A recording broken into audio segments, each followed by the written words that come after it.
it on the website. This is so you can watch it back again, and also for anyone who couldn't attend tonight.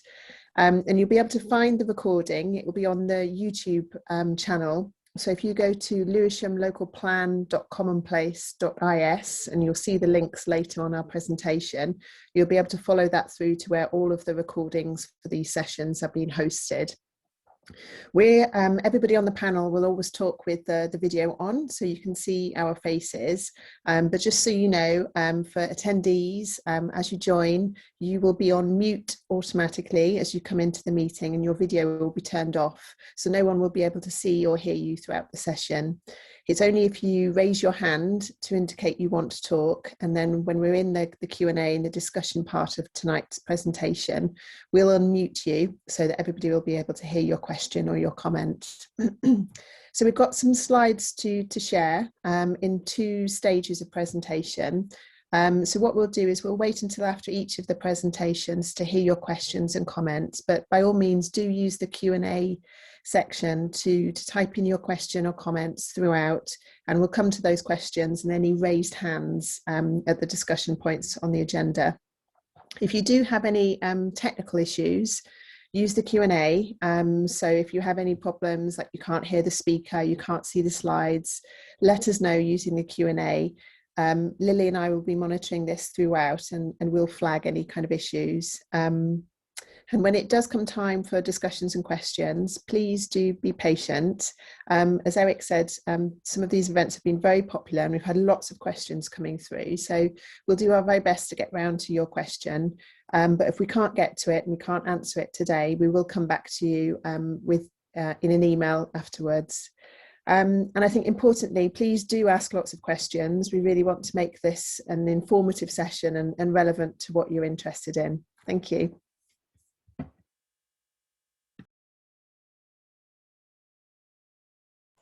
I also have to apologize to my colleague Keenan Hassan, who's the senior planning officer in the team. He just was out of view on my screen. So sorry, Keenan. He'll be running you through one of the presentations as well. So you'll hear from him shortly.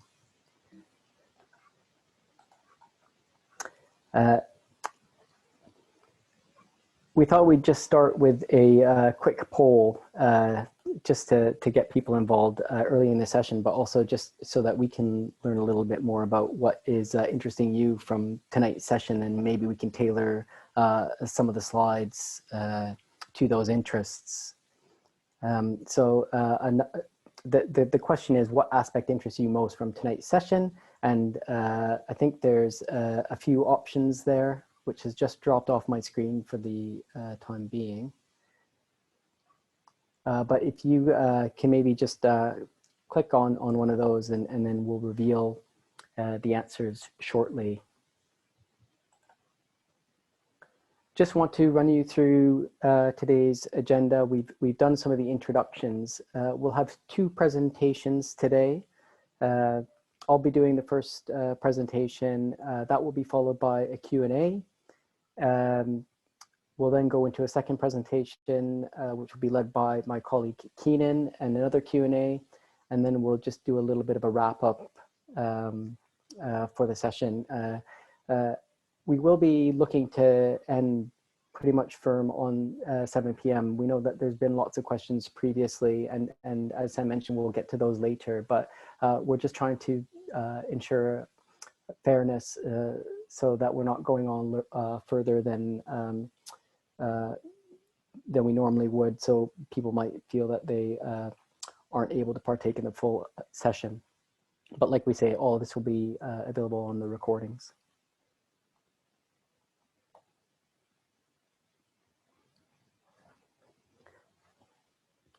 Do we have the results of the poll just before we get going into the first presentation?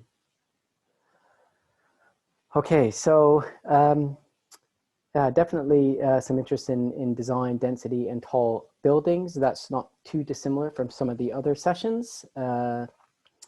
Let's see, proposed site allocations and some of the housing numbers, and public transport improvements, and then a bit of a mixed bag there with community facilities, job opportunities, landscape parks and open spaces, and some of the sustainability issues. So covering sort of the full breadth of things that we're picking up in this section, but certainly it's clear that people are interested in design.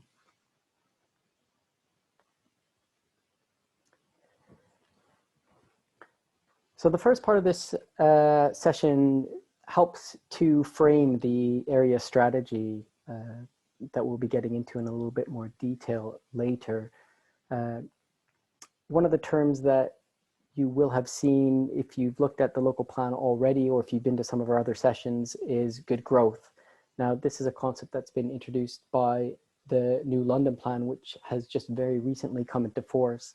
And good growth is defined there as growth that is socially and economically inclusive and environmentally sustainable. So because the local plan has to be in conformity with the London plan, that is really underpinning what we're trying to do here.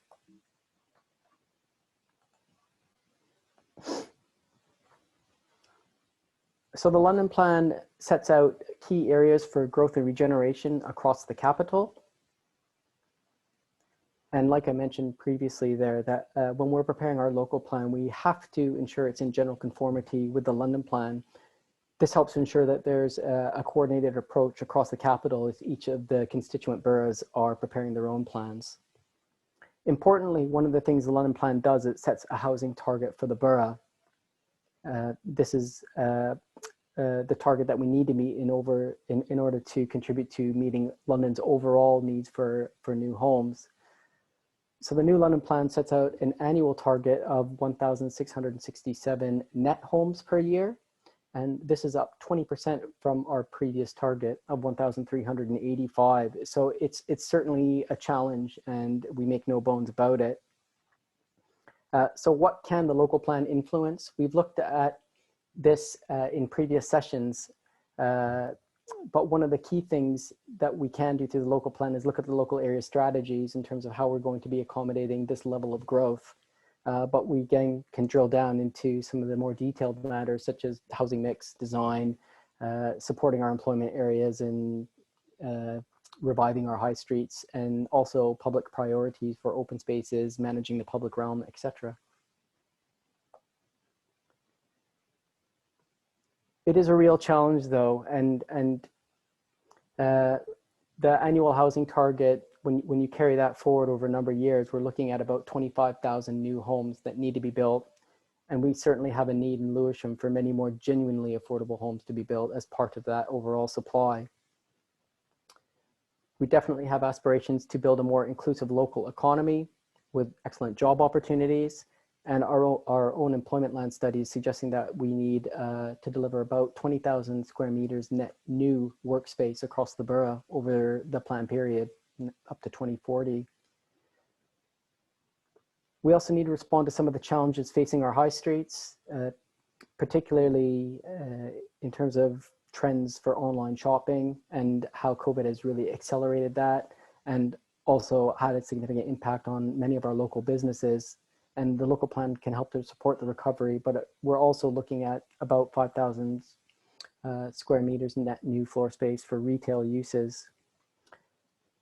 But it's not just about the numbers, it's not just about the growth we have to deliver, it's about ensuring that the infrastructure that is needed to support our neighborhoods and communities is delivered on time and in the right places.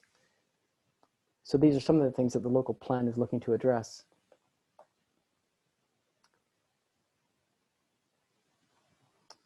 And how we're trying to address this is through our overall strategy for managing development across the borough, also known as the spatial strategy. What you can see here is a number of growth and regeneration nodes focused primarily around our town centers. And also you'll see the salmon color there, which stretches sort of from North Deptford all the way around Catford. This is a London plan opportunity area. So the London plan and the Mayor of London has instructed us through the plan process to focus development within this area. It pretty much aligns with the route of the Bakerloo line extension, which we have more certainty about now with the government recently issuing safeguarding directions for the route and stations. But then we're also looking at the future of Lower Sydenham and Bell Green as a potential future opportunity area linked to the delivery of the Bakerloo line extension, a later phase, and perhaps making better use of some of the land out there in terms of the out-of-center retail provision. On top of that, we're looking at improving key routes that link the centers that are going to be the focus of growth, and also green links are feature quite prominently. Now, there's other parts of the plan that deal with the green infrastructure and sustainability. This is really about looking at the key locations for growth and the amount that will deliver.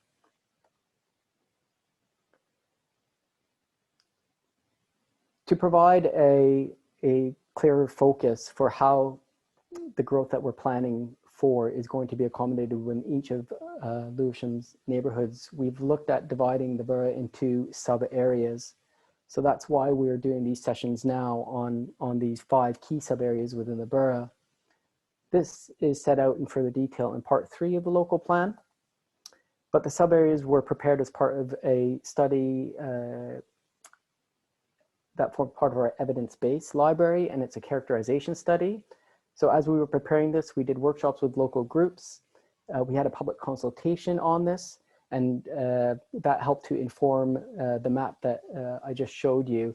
Now, we recognize that the boundaries are blurred, they're not definitive, and we also recognize that people will think differently about how the extent of those boundaries, but it's sort of, the point is to help us think about the borough at a more localized level. So whilst recognizing that the boundaries are there, they can be debated, but I think at the end of the day, what we're trying to do is provide a more granular approach here than we have perhaps in our current plan to help people understand what the implications for growth are in their local area.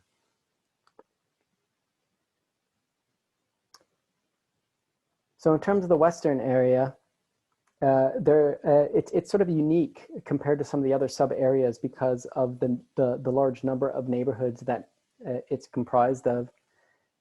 As most of the other sub areas have about 3 neighborhoods. So there are many neighborhoods. It makes it a very interesting and diverse part of the borough, but there are many characteristics within each of the neighborhoods that sort of draw similarities across the region as well. These are just some of the images of the sub area: Havelock Walk and the T&G Youth Center, Forest Hill Library, etc. So we just want to understand what your relationship is to the local area.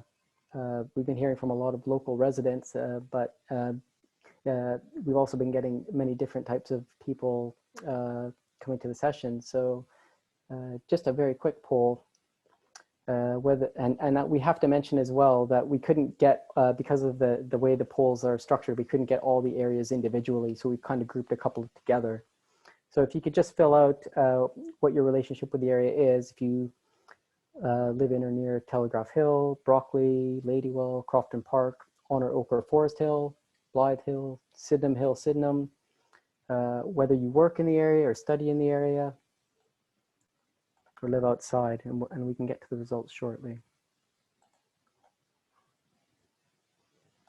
It's also worth mentioning that there are a couple designated neighborhood areas within the West area, Honor Oak and Crofton Park and Sydenham Hill Ridge.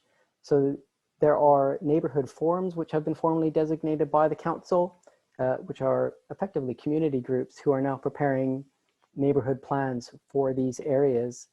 And neighborhood plans should work in harmony with the local plan and the London plan, but provide a more local level of detail.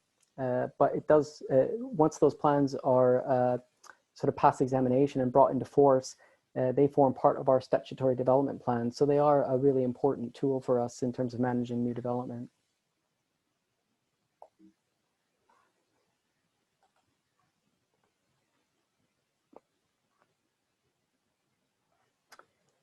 This is the key diagram or the strategy for the West sub area. and some of the key elements of the strategy. So there is a growth node around Forest Hill. We're looking at some of the key strategic routes, such as the South Circular. And then you will note that we've signposted some of our town and local centers and employment areas. You can find further details in part 3 of the plan. So there's a number of site allocations within the draft plan. These are only proposals at this point, but site allocations are policies for specific sites. So they set out land use principles and then development guidelines. So if any planning application was to come forward in the future, we would use those site allocation policies to assess proposals against.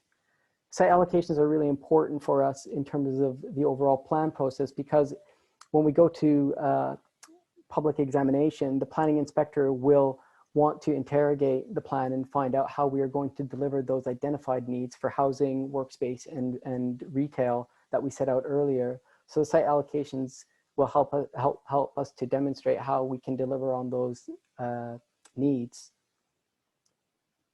So we've identified the potential development sites through a sifting process. Part of this was working with the Greater London Authority on what is called a Strategic Housing Land Availability Assessment. That is an assessment which underpinned the London Plan, and the London Plan figures are basically a reflection of that. So we did work with the GLA on that in terms of a site sifting exercise. As part of the local plan, we want to be liaising and are currently liaising with landowners and leaseholders of these sites. And it's also worth noting that the majority of the sites will be developer-led. There are some sites that are in public ownership and the council is a landowner, but the vast majority of the sites are in public ownership or are in private ownership. So at the end of the day, it will be up to the landowner to determine whether or not they want to bring forward the site. And so what we are trying to understand through this process is the landowner's aspirations for their sites and whether at the end of the day they will be deliverable, because that is something that we'll have to explore more at the public examination.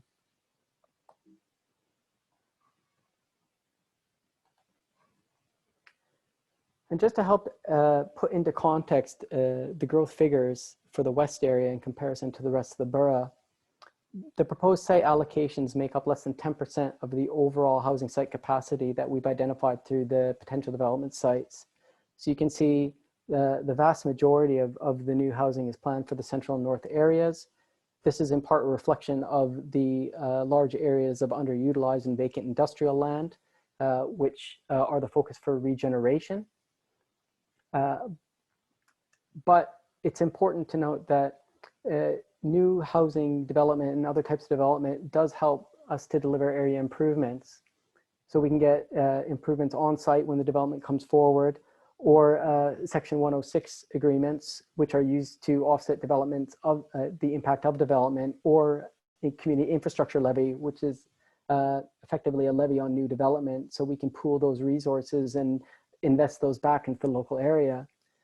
So one of the key issues when we're looking at the West is, given the limited supply of sites, how we are going to be delivering improvements across the area. We think small sites are part of the solution. So the local plan is seeking to boost housing delivery on small sites through sensitive intensification of neighborhoods. And we think this is a way of bringing in local area investment where there is a notable lack of larger development sites. What we're also introducing through the new local plan is a requirement for affordable housing contributions on small sites. Our current policies do not require affordable housing on sites of less than 10 units. So we think that this is another mechanism to help us deliver more genuinely affordable housing in the borough. And to help with the small sites development, we have prepared and adopted recently an alterations and extension supplementary planning document, some guidance, and we're also in the process of preparing a small sites design guide. So small sites being less than 10 units or less than a quarter hectare. And this is just some examples of small site development that has been delivered in recent years. What we're trying to do is ensure that when these small sites do come forward, that they're sensitive to their local context. And part of that in the West area is certainly the historic environment. That includes listed buildings, but also wider conservation areas. So you can see in the salmon or red color across the borough there. In the West area, there's notable areas of historic interest, and particularly around the Telegraph Hill and New Cross areas, but also stretching down into Forest Hill and Sydenham.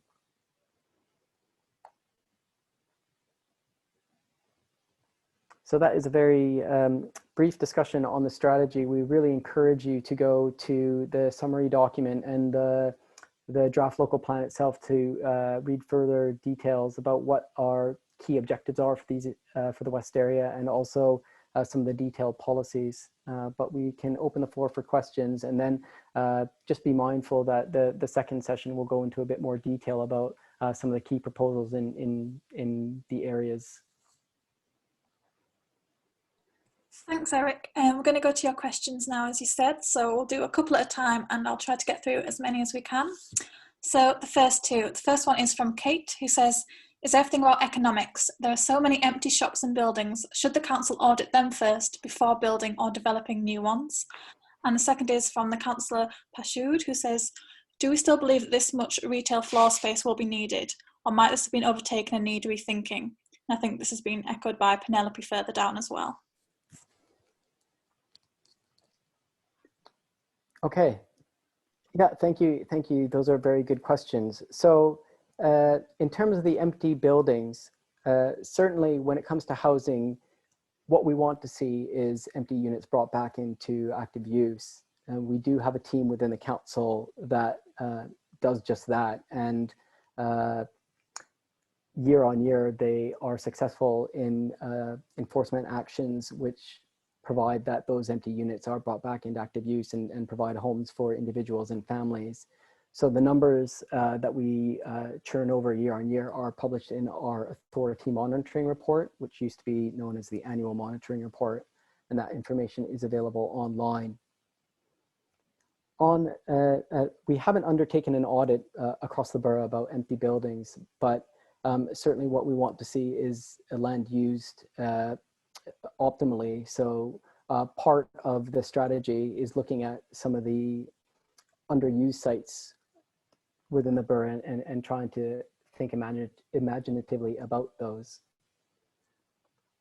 But we haven't undertaken an audit per se. In terms of retail, this is a question that's come up in other sessions as well. And it's a very pertinent one, particularly in light of what we've seen through COVID and some of the impacts that's had on our high streets and our businesses.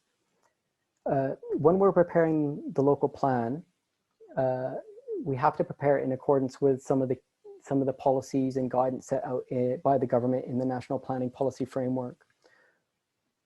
So in addition to meeting housing needs and identifying how much housing we need to deliver, we have to set out how much retail floor space we're going to deliver over the plan period. So what we've done is we've undertaken studies to understand what we might need in the future for retail capacity. And it's called a retail capacity study. And that is available on our evidence-based page. We've undertaken several of these studies over the course of the past few years because the landscape is changing so quickly and so dramatically in terms of the retail sector. And our latest study is where our figure has come from. And in line with the National Planning Policy Framework, that's looking ahead only 10 years. So we're not looking over the whole plan period. It's something that we may need to consider going forward, given what we've seen as a result of COVID and just generally the changing nature of town centers, where people are visiting them not just for shops, but the wider offer that they have. So it's what I can say is that we'll need to monitor this going forward, and we'll take a view as to whether that evidence base is considered sufficiently robust at this point in time, or whether there's further work to be done. But certainly we would invite some opinions and views on that through this consultation. Thanks, Eric. Okay, on to the next two. The first is from Caroline, who says, how has your housing target been adapted to take into consideration the fact that nearly 1 million people are leaving London due to agile working models of employees following the COVID pandemic? And the next one is from Malcolm, who says, why is a quarter of Telegraph Hill in the opportunity area? How can it be when it's a conservation area? And why is a quarter of the Telegraph Hill in the north area? I think that's something that we can come on to maybe a bit later as well at that point. So Caroline's question on housing first, please. Yep, thank you for that question. Also a very good question. So in terms of the housing figures and looking at our population projections, we work closely with the Greater London Authority, and their team basically provides us with the baseline data that we use to inform our own work through the local plan. It's recognized that in the very short term here, COVID has had a significant impact and in terms of migration within the country, but we're not yet sure whether this is just an aberration or a long-term trend. And so what we have to do is just work with the best evidence that's available at the time of plan preparation. Again, this might be something that we have to reconsider going forward, but as we stand now, we feel that the information that's been fed to us is sufficiently robust, and if there is a need to revisit that, we will have to consider. But it's certainly a question that's come up throughout our consultation program, and we're keeping an eye on it. But at the current time, we just don't know if this is going to have a significant long-term impact. And by all means, when you look at London historically over the past 20 years, there's been significant growth, and the London plan was predicated on that growth continuing. And certainly the government, which presents its own method for calculating local housing need in the borough. So the government sets a separate target from the Mayor of London, and that target is even higher than the London plan target. So the London plan target is about 1,700 homes per year. The government's target for Lewisham would be around 3,000 units a year. The presumption being that larger urban centers are going to take the majority of need for the country.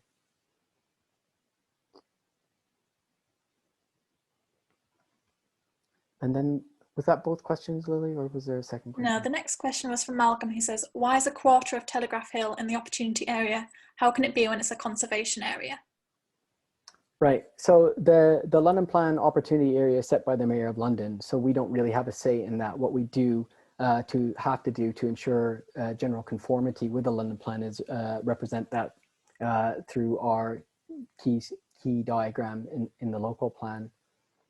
And opportunity areas aren't just about growth, they can be about improvement as well. It's not just about the numbers, I have to say. There's the softer side of regeneration and investment to improve sort of areas that are experiencing deprivation and inequality.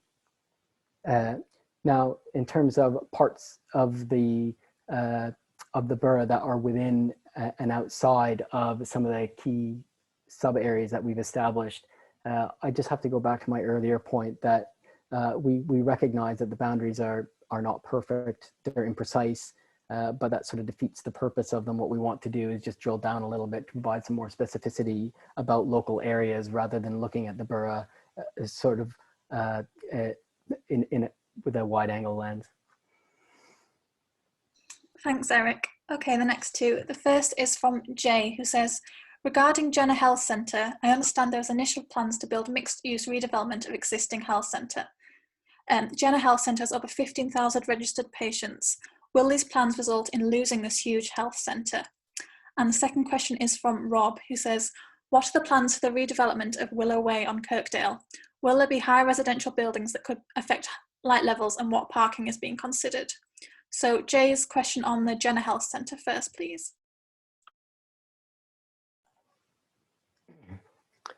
Yes, so the Jenner Health Center has been identified as a potential development site in the site allocations.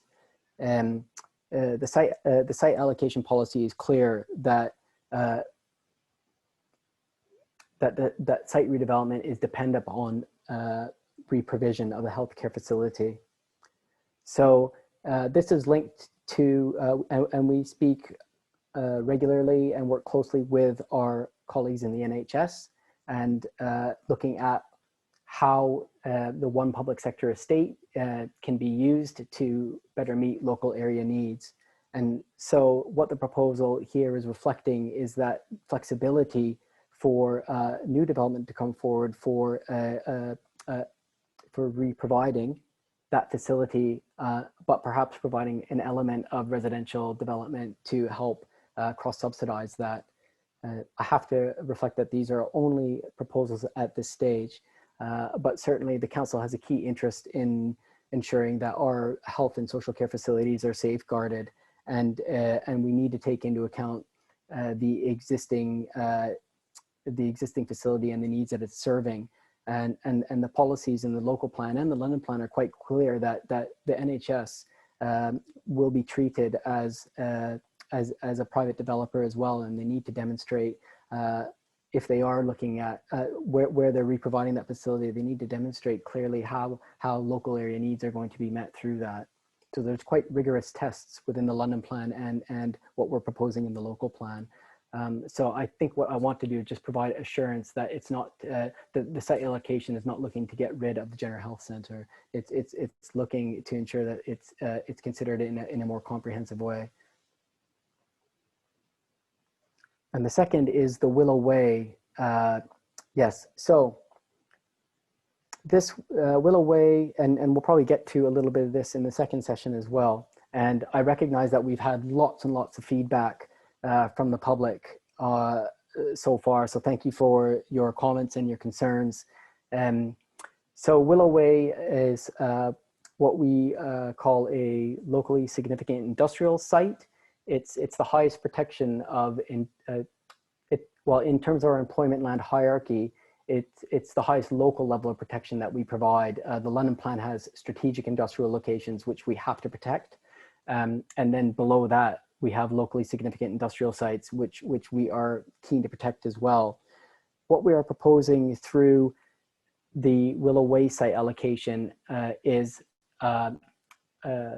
mixed use development. And now this is a concept introduced through the new London plan called co-location. So that there may be an opportunity to introduce mixed use development where there is a no net loss of industrial capacity principle. So we still very much want to ensure that this site is retained as an employment location and that any future development would need to be employment led. Now, in terms of existing uses that are at this site, any site allocation will need to be developed through a master plan process. So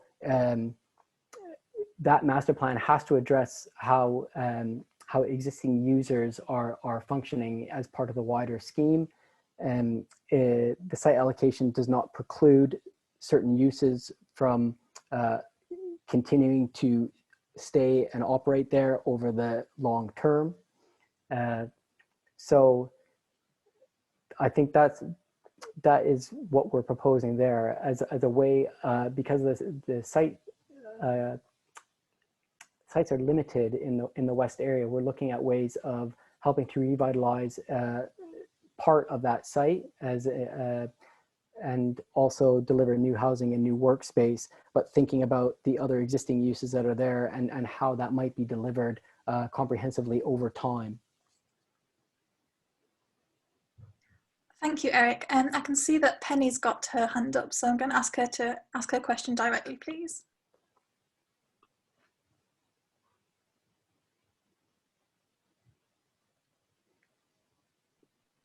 Can you just unmute, Penny? Is that possible? Oh, I think we're having a bit of a problem now. Maybe we'll come back to Penny. Hello? Oh yes, there we go. Go ahead. Thank you. I'm not Penny, I'm Peter Fulsham. Okay. I'm on Telegraph Hill and I thought regarding the Sainsbury's site that the council let us down quite badly. I can't understand why you seem to encourage such a bad scheme. Exceptional density, height, and very close to a number of conservation areas.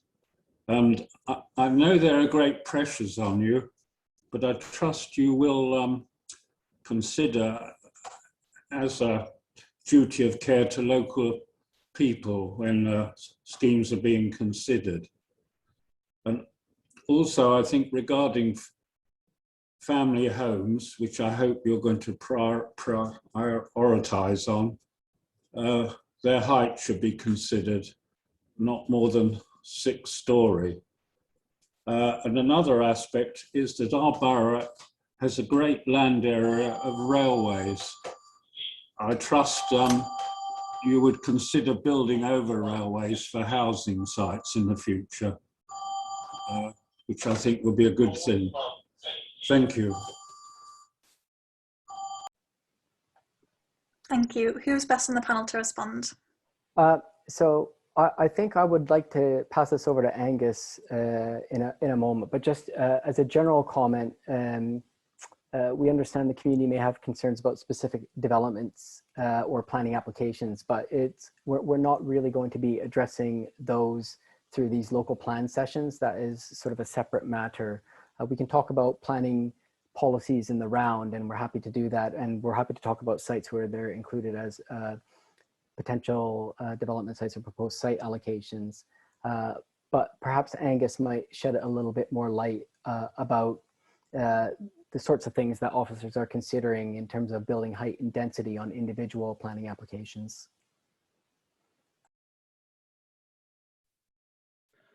Yes, absolutely. Thanks, Eric.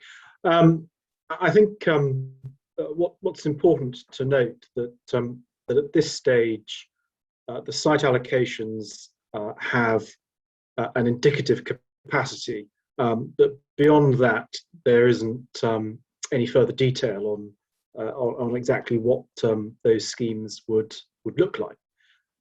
Now, you can draw a line between indicative capacity and what might be expected in terms of height. But one of the key things that underpins this draft local plan is a thorough borough-wide character assessment that sort of drills down into these local, smaller scale areas. And that will have informed the capacity studies for these site allocations.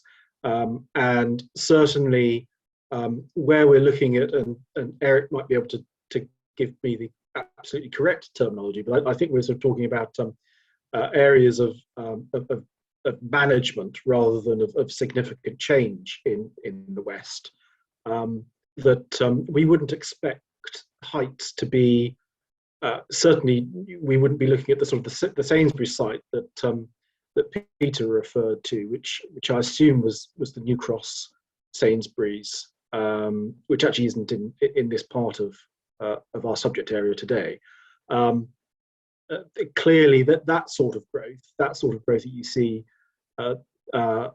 around Lewisham and around Lewisham Station is not the sort of scale of development that we'd expect to see on these site allocations. So you have a starting point of the capacity, and then one would expect through the planning process that anyone looking to bring forward those sites would do a very thorough analysis of the context surrounding those sites in order to ensure what comes forward does constitute good growth and all that entails. And obviously design is a very, very important part of good growth.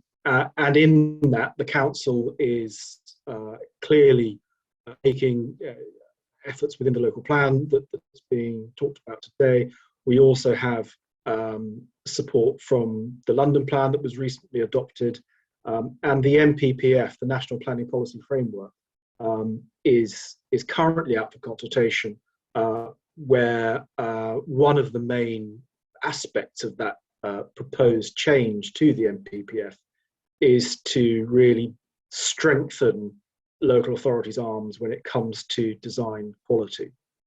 So hopefully that gives you a little bit of comfort about what it is we're talking about today and how things would evolve over time should this go forward.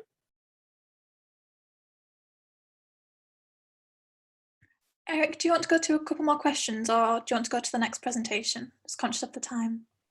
Yeah, we can go through a couple more questions. I think just to add to Angus's point there, in part 2 of the local plan, we are refreshing our policies on building heights, and that includes tall buildings and view management. So it's worth looking in that part of the plan because it goes into a lot of detail, and we've just undertaken a study, a new tall building study, which is available on our evidence-based pages on the design section, which sort of sets out those parts of the borough where we think tall buildings may be suitable, may be acceptable or suitable in principle.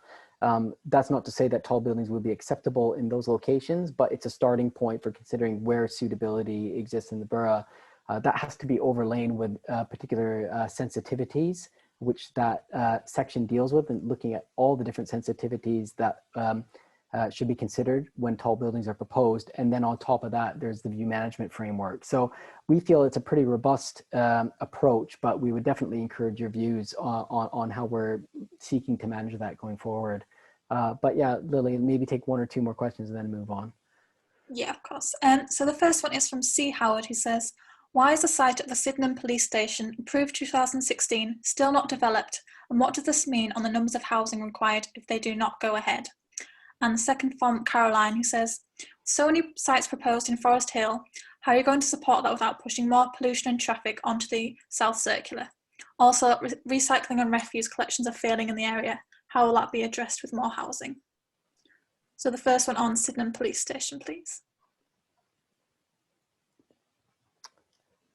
Angus, do you have any further details on the Sydenham Police Station? Or is that one we might just have to take back to colleagues and provide a written response to following the session? Yes, unfortunately, I'm not familiar with that site. Okay, I think just generally, the council has limited powers to compel developers to bring forward development. Once a planning application is approved, there's nothing we can do in a way to ensure that development gets built promptly. It's up to the landowner and the developer. But we can get back to you on that particular one, I think, with a response. Lily, sorry, can you just go through the other questions? Yeah, of course. Caroline says, with so many sites proposed in Forest Hill, how are you going to support that without pushing more pollution and traffic onto the South Circular? Also, recycling and refuse collections are failing in the area. How will that be addressed with more housing? So sort of 2 points to that question.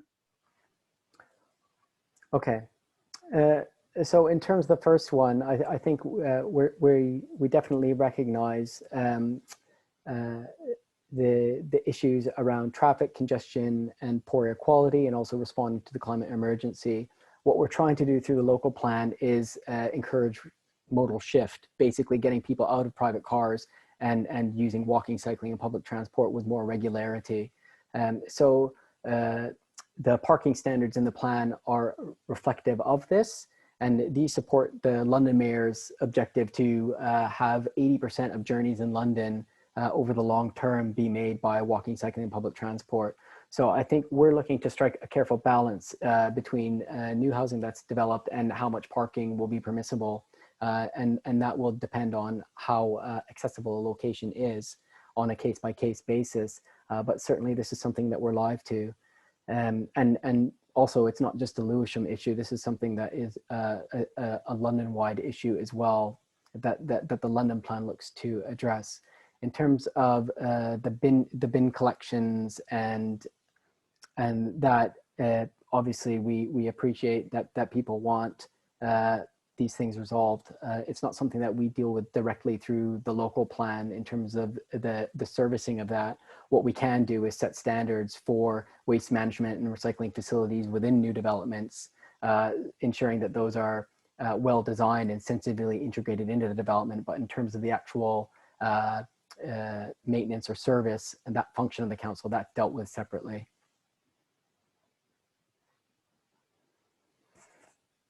Thanks, Eric. Shall we move on to the next presentation?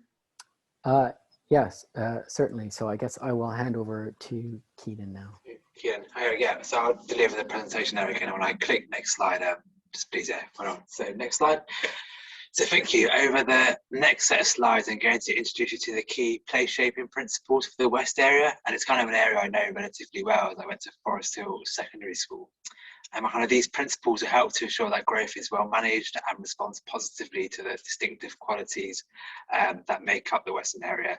And again, just to kind of echo what Eric said, we apologise in advance that we won't have enough time to cover all the neighbourhoods because there are a lot within the Western area, but we'll be focused on key themes and projects instead. So the local plan kind of recognises the West has many vibrant district and local centres that not only meet daily shopping needs, but also provide spaces to socialise and meet up. So as you can see, like the map in front of us kind of sets out our town centre hierarchy, and along the West area we're focusing on today, there are many local centres and district centres. Next slide, please, Eric. So what are the designated town centres within the Western area? We have larger district centres of Forest Hill and Sydenham, but also smaller local centres consisting of Brockley Cross and Crofton Park. And as part of the kind of local plan review, we reviewed our existing parades to see which ones could be elevated to local centres and kind of really recognising they act as a focal hub for their area. And kind of out of this piece of research, the newly designated centres, local centres include Brockley Rise and Honour Oak, Ladywell, and Upper Sydenham / Kirkdale. Kind of this principle of connected network town centres is underpinned by the idea of the 20-minute neighbourhood. And it's important to recognise that we see these centres as being complementing one another rather than being in competition. Next slide, please, Eric. So what are the ways is the local plan seeking to encourage and create conditions that enhance and revitalise our high streets? Kind of which simply means how are we aiming to attract greater footfall into high streets in the long term. So one of the things we're proposing is to better connect the centres. This includes enhancing walking, cycling routes and using healthy street principles. The second one being is to protect and create high quality public realm, which includes enhancing and improvements to our stations and approaches, enhancing walking and a cycling environment, especially as the gateways into the centres, as Eric was mentioning before. We also expect development to respond positively to the local character. Next slide, please, Eric. And a key one really to enhancing our high streets in the long term is managing the uses. And what I mean by that is kind of encouraging more flexibility within our town centres, attracting a wider range of activities and uses such as community, restaurants or leisure. And kind of the broad aim of this is to help make our town centres more resilient in order to respond to the rise of online shopping. So in a nutshell, we're kind of promoting our town centres as more than a place to shop, but also a place to socialise and kind of have fun and meet family and friends. And fifth to this, we are encouraging mixed-use redevelopment of commercial sites at the edge of our centres. And we've also kind of set development management policies that help vacant units by allowing for more, meanwhile, temporary uses in appropriate circumstances. Thank you, Eric. So moving on to Forest Hill specifically, how does the local plan aim to enhance this district centre? Kind of to summarise, the local plan seeks to enable the delivery of new homes and workspace at Forest Hill, which includes redeveloping sites around Forest Hill Station, as well as identifying enhancements to Forest Hill Station approach through the renewal of industrial land at Perryvale and Clydevale. And we're also aware of a community master plan that has been prepared for the area. This will also kind of help us to guide development. Furthermore, the local plan seeks to kind of expand the role of Forest Hill District Centre into kind of a hub of commercial, cultural and employment activity. We are proposing to designate Forest Hill as a nighttime economy hub of local significance. This simply means to protect and build on the existing nighttime economy offer in and around Dartmouth Road, Devonshire Road and London Road. We have also established a new cultural quarter in this area, building on the presence of Horniman's Museum and Gardens and the cluster of creative industries at Havelock Walk and 118 Stansted Road. Next slide, please. That's it. And it kind of, this is kind of a map that highlights where we've designated locally significant nighttime economy hubs, as you can see around Forest Hill, but there's also one in Catford, which we covered in the central area presentation. Next slide, please, Eric. So what are the principles related to growth in Sydenham Town Centre? This includes reinforcing the role of the district centre in supporting the local neighbourhood, supporting opportunities to deliver many more homes whilst also enhancing Sydenham's character by redeveloping sites and buildings clustered at the eastern end of the centre towards Bell Green, identifying public realm improvements and key arrival points to make the centre more accessible. And also kind of, it's important to recognise that our existing evidence kind of tells us that Sydenham is currently performing well as a centre and is currently characterised by mostly shops and kind of experiences lower vacancy rates when compared to our other town centres in the borough, such as Leagate. But however, it is important to recognise there are future challenges for Sydenham Town Centre in the long term, such as how do we ensure its long-term viability and vitality as more shopping moves online. And I kind of answered some of the ways we can do that in the previous slide. And it's important to also recognise that we are planning for a new town centre at Bell Green, which is connected to the Bakerloo line extension. However, this is kind of in the long run towards the latter end of the plan. And we kind of recognise we have to carry out further work to understand what could the appropriate scale of the town centre at Bell Green be, because what we don't want is to detract from Sydenham Town Centre. We want the kind of new town centre at Bell Green to complement Sydenham. Next slide, please, Eric. So now kind of moved on from town centres and moving on to kind of our approach to employment land. And our evidence base and previous consultation tells us that the West benefits from thriving hubs of community and commercial activity in the Western area. Next slide, please, Eric. So what are the key principles and policies relating to employment land? We've identified mixed-use redevelopments of commercial sites at the edge of town centres, and kind of this is underpinned by the co-location of employment with housing and other uses. And this is a new kind of concept introduced and encouraged by the City Hall's London plan. The co-location opportunities that have been identified include Brockley Cross at Mantle Road and Endwell Road, Forest Hill at Perryvale and Clydevale, Upper Sydenham at Willow Way and the former police station, and the cluster of sites on Sydenham Road. We are kind of also proposing to extend Malham Road, locally significant industrial site, to include 118 Stanford Road, and this will help to protect employment opportunities and uses at this site. And we also kind of, through the DM policies, proposing stronger protections for non-designated sites. Thank you, Eric. That's it from me.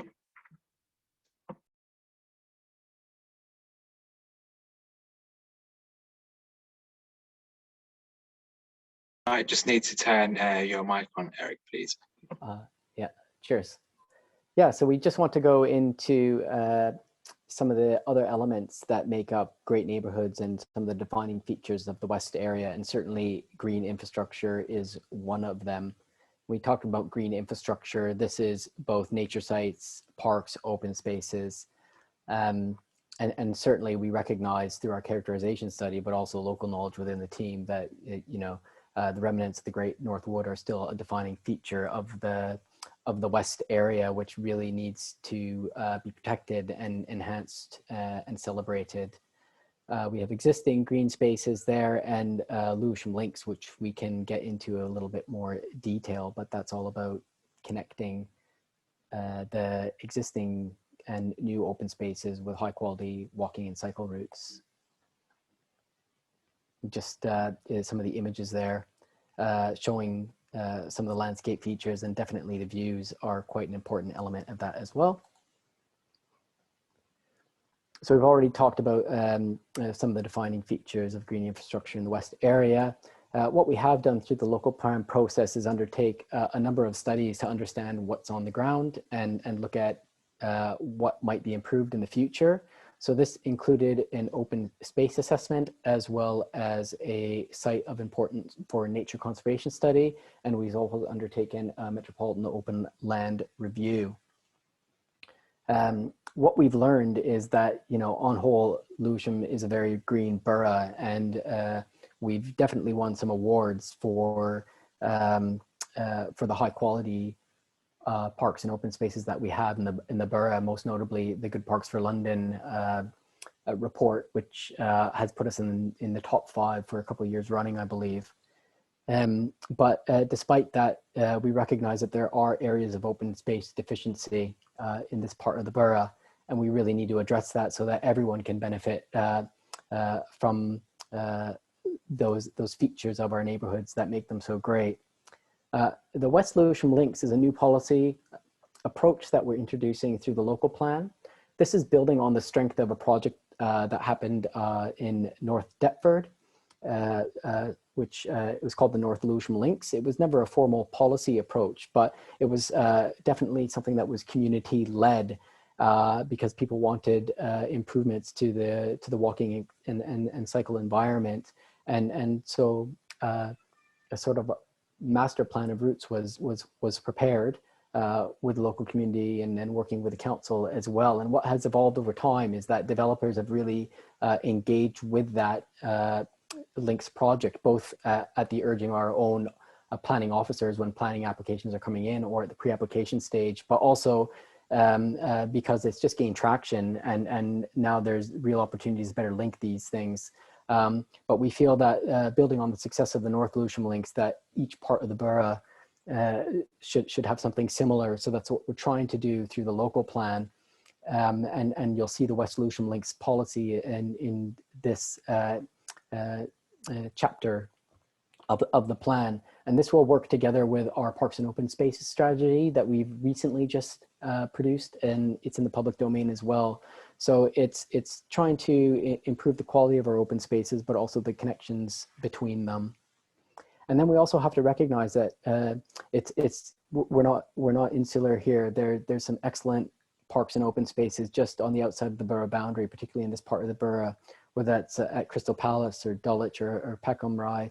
There's some good things happening there, and that local residents may use those on a more regular basis than parks within the borough, or that there may be opportunities working with our neighboring authorities just to think about more comprehensively and holistically how we can improve the offer for all of Londoners and not just necessarily Lewisham residents. So we're live to that.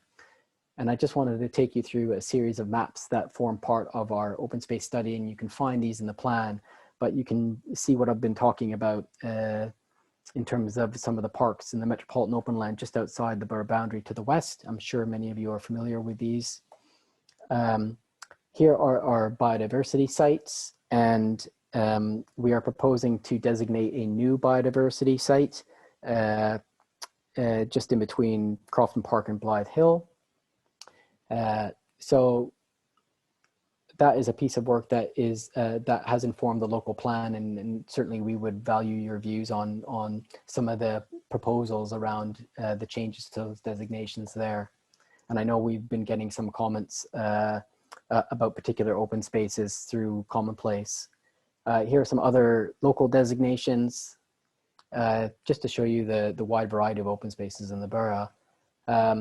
Now, the local plan also includes a number of maps which set out areas of deficiency in certain types of open spaces. So we have, whether that's regional parks, metropolitan parks, but this one I thought was quite interesting. It's local parks. So even though we have relatively good provision across the area, where it comes to a local park that's within sort of easy access of your home, there is a deficiency that we need to work with our partners to address.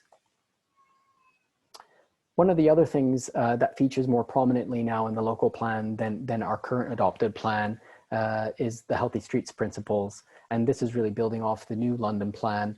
So on the right-hand side, you can see the Healthy Streets wheel, but this is effectively the different considerations that go into a healthy street, whether that's clean air, easy to access and cross, shading,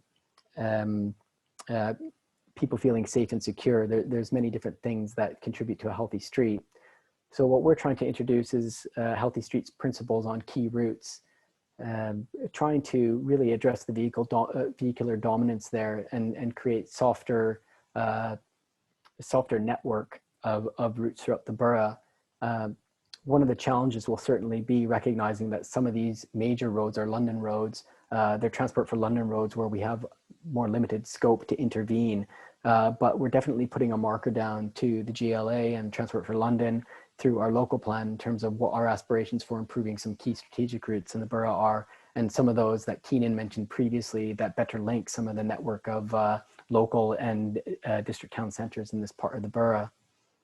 And certainly we need to address some of the severance that's caused by the major roads and railways to make it a more accessible borough, but also to address those issues around poor air quality and the climate emergency. One of the key challenges for us as well, and when we're looking at the levels of growth planned for and what might be a suitable sort of density that you can deliver on any individual site, is the public transport accessibility. So this is a map showing public transport accessibility levels across the borough. The red areas are sort of 6 PTEL, which is known as the highest accessible areas in the borough.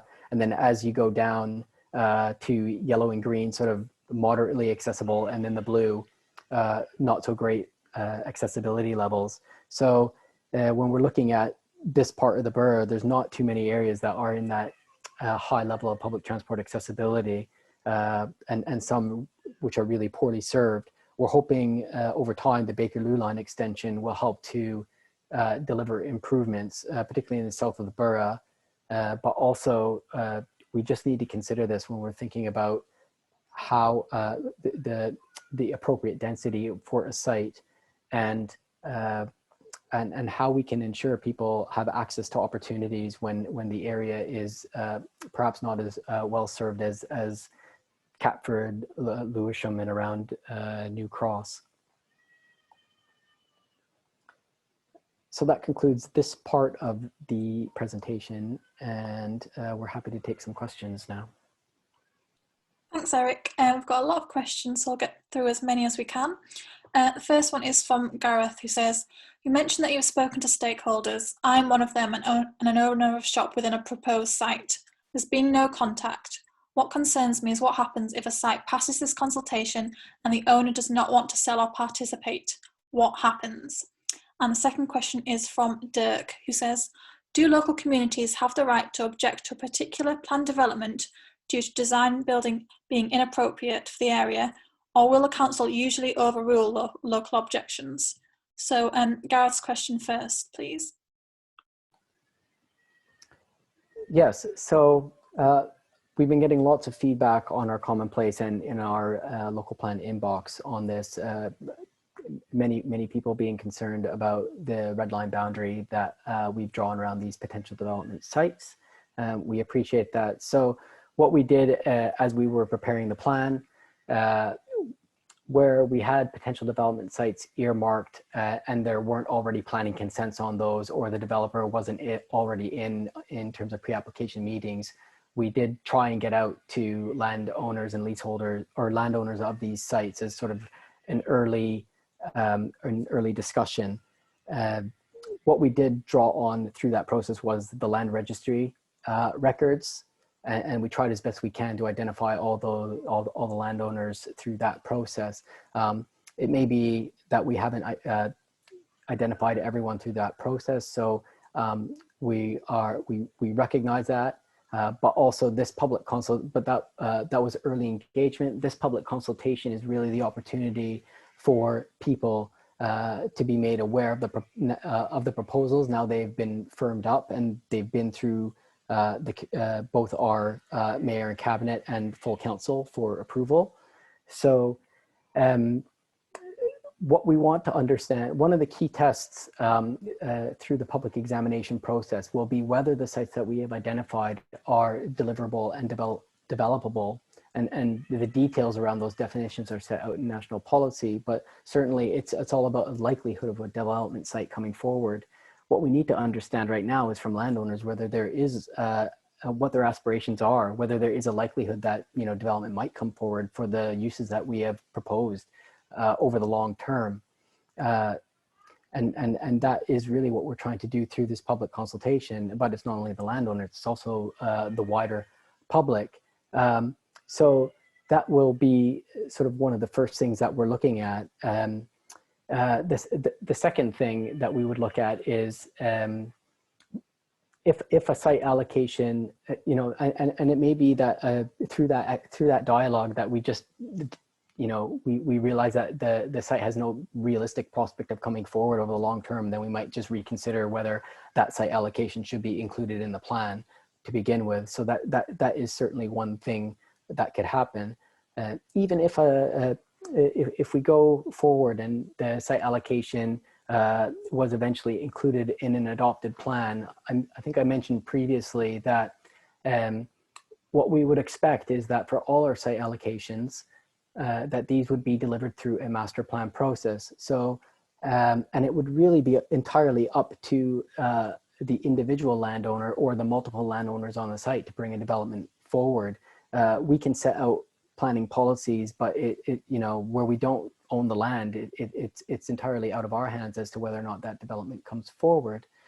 What we would expect on a site allocations where there's multiple owners, that a master plan is prepared so that the proposals, provided it was consistent with the planning policies that are set out, it could be delivered in phases, or the master plan would have to address where those sites, users or businesses, for example, that are currently on site and they don't have any aspirations of stopping their business or relocating in the short or medium term, or even over the long term if they wish to remain, that the master plan could be delivered taking into account those existing uses. So I hopefully that addresses that question, but certainly I know there's been a lot of feedback and a lot of comments from the public, particularly around the MOT in the area at the locally significant industrial site at Willow Way. What we want to do is make sure people are clear about how that policy would work in practice, and it's not to say that the council is going to be looking for that business or businesses to shut down. What we want to understand is the potential for a development to come forward in line with the principles over the long term. Angus, maybe you can, sorry, that was a really long-winded question, but or long-winded answer, but I'm trying to provide people with assurances that these are only proposals at this stage and that there are different options that could be explored even as the policy might come into force later down the line. Angus, maybe you can provide some further detail on the development management side of things, and Lily could perhaps ask the question again. Well, no, it's okay. I've got Dirk's question up on the screen. So, yeah, I think again, just to echo what Eric has said, I would like to try to reassure people that this is the start of the process, and you will certainly have the opportunity to continue to engage and to influence development in your area throughout the plan period. So just to sort of set it out a little bit into the various stages, what we're doing here with the site allocations and with the policies elsewhere in the local plan that sort of guide what development could look like in Lewisham and in this part of Lewisham, is to establish a principle from which we can then move forward. So if a site comes forward either as it is currently proposed or amended in response to this engagement exercise that we're undertaking now and that will be ongoing, then that would become part of the adopted local plan. It would become a very significant material consideration, and in effect we'd be saying, okay, the principle of these things on this particular site are established, but the detail, of course, all has to be worked out. One of the things that Eric's made tried to make very clear that an awful lot of the responsibility for bringing these sites forward lies with the individual landowners. And one of the key things that we want landowners to do when they're bringing schemes forward is to thoroughly engage with the local communities in the area before they submit a planning application. So certainly on schemes of this size, particularly Eric has mentioned that we expect there to be a master plan for the site allocations, we would expect there to be engagement from, and we would certainly encourage, very, very strongly encourage the private landowners to engage with local communities and your elected representatives and other stakeholders as part of working out actually, what is the right plan for this particular site. Once that's happened and there's an application in, then of course as well there's that further opportunity for consultation and for you to make your views known. But I think it's really important to understand that now is the time to make your views known on these site allocations as far as you can. Obviously we don't have details of where the bin store is going to be and all that sort of stuff, but now is the time to really engage with these individual site allocations, because as you go further through the process, obviously things start to, the scope to influence does narrow a little bit, albeit some of the things that you may want to influence are those things that will happen a little bit later down the line, in terms of exactly how high is it appropriate to be, exactly how close to the boundary, what number of parking spaces should be provided, those sorts of things. So hopefully that answers your question. So, and you had one other thing there, which was to do with, well, two other things, which is to do with supporting local facilities. Perhaps when I've finished rambling, Chris might be able to weigh in on that.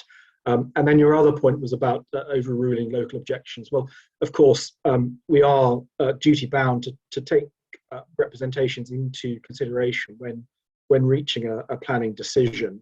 And certainly I would expect applications of this sort of scale to generate the sort of interest that would mean that actually decision would be made by local or by elected members at planning committee. And they, of course, would be advised by us as professional officers. And so they would be fully aware of all the representations that have been made when making that decision. So perhaps Chris is able to answer or give a little bit of background on how infrastructure can be brought in to support the development plans that are in this local plan. Well, to be honest, I don't think I'm best placed to answer that. So I will be able to take away that question. Sort of my focus whenever it comes to infrastructure has been around the collection of community infrastructure levy and also the allocation of NSIL and the strategy around that. So yeah, unfortunately, I wouldn't be able to add any more to that, but I believe Eric would be able to kind of answer on that. Yeah, thanks, Chris. Certainly. So one of the key documents that we prepare to help us inform the preparation of the local plan is an infrastructure delivery plan. So this is, if you want to read it, it's available on the key documents tab in the Commonplace website. But the infrastructure delivery plan, what we've done is we've taken our housing trajectory, basically the housing numbers and how we expect those to come forward over the long term, and population projections fed to us by the Greater London Authority to work out sort of what our future, well, current and future needs over the long term will be for different types of infrastructure. This can be anything from health and social care facilities, working with the NHS through that process. We work with our school place planning team in terms of school roles and what type of provision might be needed in the future there. Or it could be our infrastructure providers for utilities, whether that's wastewater, gas, electric, etc. All that stuff is included in the infrastructure delivery plan. And what it is it's the council working with its key delivery partners to be clear about the levels of growth that we're planning for, and ensuring that the key delivery partners are aware of that, and then can then feed that into their own business planning models. And that should hopefully provide some assurance to the public that it's not just growth without thinking about the softer side of things, or how we are going to support our neighborhoods and communities over the long term. And the infrastructure delivery plan will identify where there are existing gaps in provision, or where future provision may be required. And it will set out who the key delivery partner is in terms of the responsibility for delivering that infrastructure, and where there are funding gaps. And then that helps us to allocate, where grant funding is made available, or where we have community infrastructure levy that comes from new development. We can use that to plug the gaps effectively. And yeah, I think that's what I'll say on that. Thanks, Eric. Right, I can see that John has got his hand up, so I'm going to ask him to ask one question to the team, please. Okay, thank you very much. I need to find the location of the question, please. Yes, I've got a question about sustainability. How is sustainability to be defined in respect of individual site planning applications? Will this be set transparently in advance of developers working up an initial application? If the application is not deemed sustainable, e.g. a very high carbon input but a short lifetime of the building components, could it be rejected on this ground alone? Thanks, John. Who's best to answer that one? I think I can start with this, and I might throw to Angus.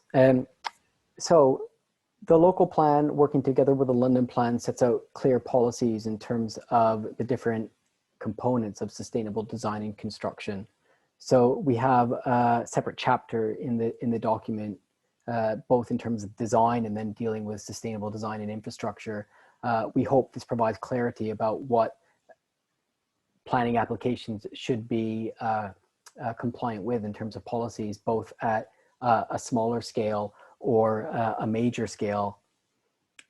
In terms of life cycle costing, this is not something that is currently explored in great detail through the local plan.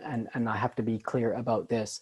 The carbon reduction targets are basically set by the London plan, and we're not going to look at exceeding this. And we haven't looked in great detail of that. So I take on board the point. And if that is something that you feel needs to be addressed in further detail, then I really think you should have your say through the consultation. Angus, in terms of validation requirements and what we're looking at on a case-by-case basis, do you maybe want to elaborate on that a bit? Yeah, sure. So there is a distinction in the London plan between the requirements for major development, which is 10 units or more, or sites of 1,000 square meters or more, and minor development, which is smaller scale development. So focusing on major development, where all of these things are relevant, absolutely, we could refuse a scheme if it's deemed necessary on the basis of it failing to meet the sustainability targets. It doesn't happen very often that would be the only reason for refusal, because normally if you're refusing something, there's probably something else wrong with it. But also it doesn't happen very often because we work very hard to make sure that they do, that schemes do meet the sustainability targets. And developers across London are obviously aware of the London plan requirements, and they know that one of the things they're going to have to provide at validation stage, and you know, we will talk about it before then, even when we engage with them at pre-application stage, is apologies if you can hear my child in the background, is an energy strategy and a sustainability strategy to really understand how the scheme addresses the policies that are at national, regional, and local. Thank you. I realise I'm jumping around the Q&A, but I'm just trying to make sure we can cover as many as possible. So the next one is from Jeremy, who says, is the Canopy site going to have high-rise development? The density between HRP and Forest Hills increased significantly over the past few years. And then very quickly, we'll go to Simon, who says, can you talk about your draft policies for the sites around Forest Hill Station and how these relate to the proposals by the Forest Hill Society and Discourse Architecture, please? So the first one was from Jeremy, please.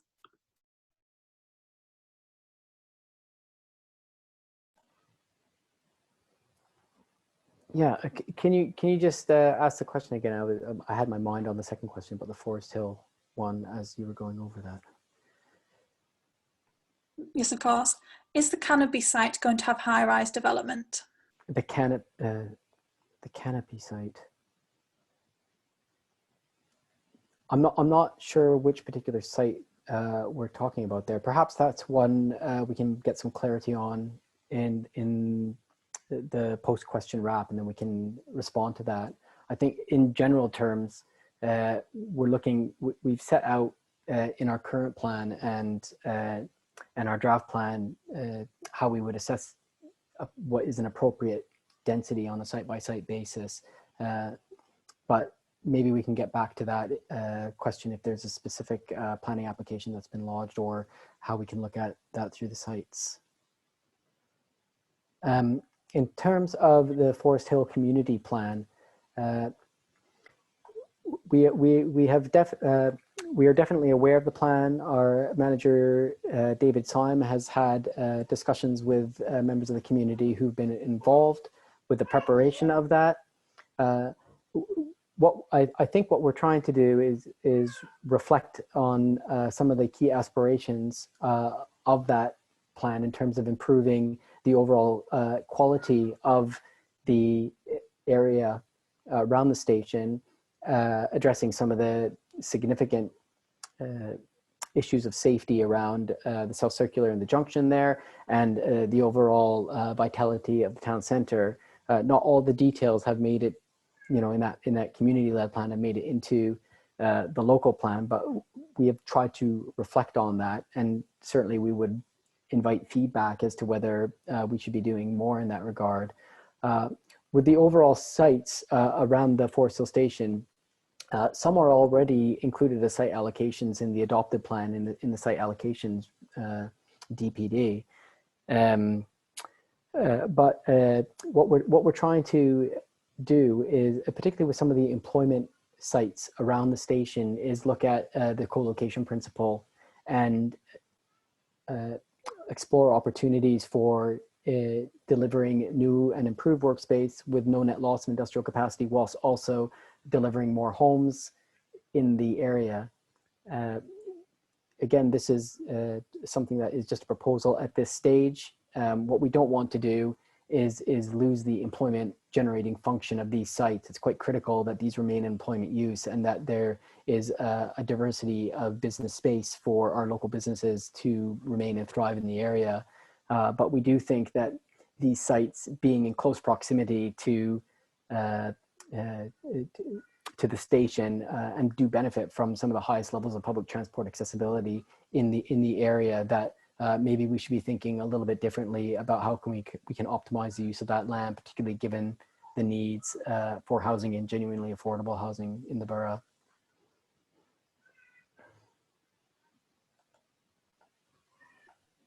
Thanks, Eric. I know we've got a lot of questions unanswered, but I think it's probably time to wrap up. Okay, yeah, I guess we just have to apologize that we're unable to get to all these questions, but as we have done for all the other sessions, we'll take a note of those that have remained unanswered, and we'll provide a written response, and that will then be posted on the Commonplace website. If you go to the online events tab within the website, then you will have access to the presentation slides, the Q&A sessions, and a link to the video recordings of the sessions. I appreciate that not all the Q&As are up to date, but we're working as hard as we can to get those up as quickly as possible after the sessions. Sometimes there's just work that we have to go to colleagues in different service areas, and it requires a bit of coordination to ensure we're getting the right responses. So in terms of what happens next, hopefully what we've conveyed through this presentation is that these are only proposals at this stage, and the main role of this consultation is to get your feedback on these proposals, and we will certainly consider the comments that we receive and use them to inform the next version of the plan. This is, you know, in terms of the plan process, it's quite a detailed document, but it's still very much in the early stages, and now is really the opportunity for the public to help shape and influence the direction of the document. And like Angus mentioned earlier, it's quite important, because once it, you know, should the document come into force, there's perhaps more limited scope to influence development proposals in the future on individual planning applications, because the policies have already been set in the plan. But certainly we'll take account of all the feedback we receive, and we will amend the document accordingly, and then that will be issued for another round of public consultation. And when we go to this next round of consultation, which is tentatively scheduled for autumn 2021, we will publish a consultation statement, and that will explain how your feedback has been used to inform the next iteration of the plan. So we'll basically prepare a schedule of all the detailed comments, and there will be a response next to those in terms of how we have considered those through the plan process. So please do take this opportunity to tell us what you think. We would really encourage you to go to the Lewisham Local Plan .commonplace.is webpage, where all the documents that you need and background information is there. You can email us, localplan@lewisham.gov.uk, or you can post us as well if that's how you prefer. This, as I mentioned previously, will conclude our first series of sessions on the sub areas, but if you would like to attend another session, maybe a different part of the Q&A, or you have neighbors or friends who you think might be interested in hearing about the proposals, please do make a note of that, and we'll have another round of sessions. The presentations will be the same, but there will be likely some different Q&As. So, but again, we'll post all that information on our website. So thank you very much again to everyone for taking the time out of your day to hear us out, and definitely encourage you to have your say. Thanks also to everyone supporting the panelists and our colleagues at Filigree as well.